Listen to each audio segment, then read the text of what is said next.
సకల జీవరాశికి ఆశ్రయమిచ్చే పరమశివుడి పాదపద్మాలకు ప్రణామాలు. గుంటూరు సమీపంలోని పెదకాకానిలో స్వయంభువుగా వెలసిన శ్రీ మల్లేశ్వరస్వామి దేవస్థానం భక్తుల హృదయాల్లో శాశ్వతమైన స్థానాన్ని సంపాదించుకున్న ఒక అద్భుత ఆధ్యాత్మిక కేంద్రం.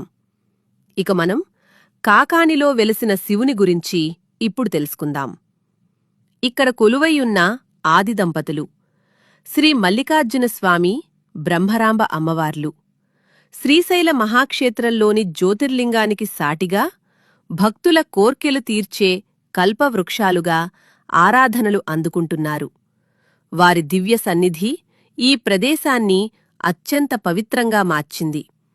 యుగయుగాలుగా ఎందరో మహర్షులు, చక్రవర్తులు, దేవతలు సైతం ఈ క్షేత్రాన్ని దర్శించి తరించారు. సాక్షాత్తు శ్రీరామచంద్రుడు వనవాస సమయంలో ఇక్కడ శివలింగాన్ని ప్రతిష్ఠించి నిత్యం పూజలు చేసేవారని, విజయనగర సామ్రాజ్యాధీశుడు శ్రీకృష్ణదేవరాయలు సైతం ఈ స్వామికృపతో విజయాలు సాధించారని స్థల పురాణం ఘోషిస్తుంది. మల్లెపూల సుగంధంతో నిత్యం ఆరాధించబడే ఈ స్వామిని మల్లికార్జునుడు అని ప్రేమగా పిలుచుకుంటారు.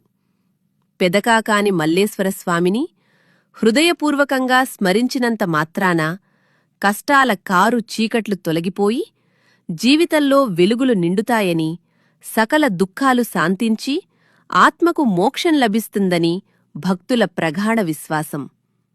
ఇక్కడ ప్రతి ఉదయం శివనామ స్మరణతో, ప్రతి సాయంత్రం దీపకాంతులతో వాతావరణం దివ్యశక్తితో నిండిపోతుంది.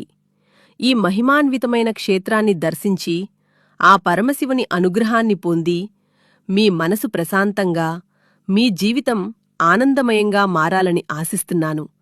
ఓం నమః శివాయ. ఇలాంటి మరిన్ని ఆధ్యాత్మిక విషయాల కోసం మా ఛానల్ని సబ్స్క్రైబ్ చేయండి. అందరూ ఓం నమః శివాయ అని వ్రాయండి.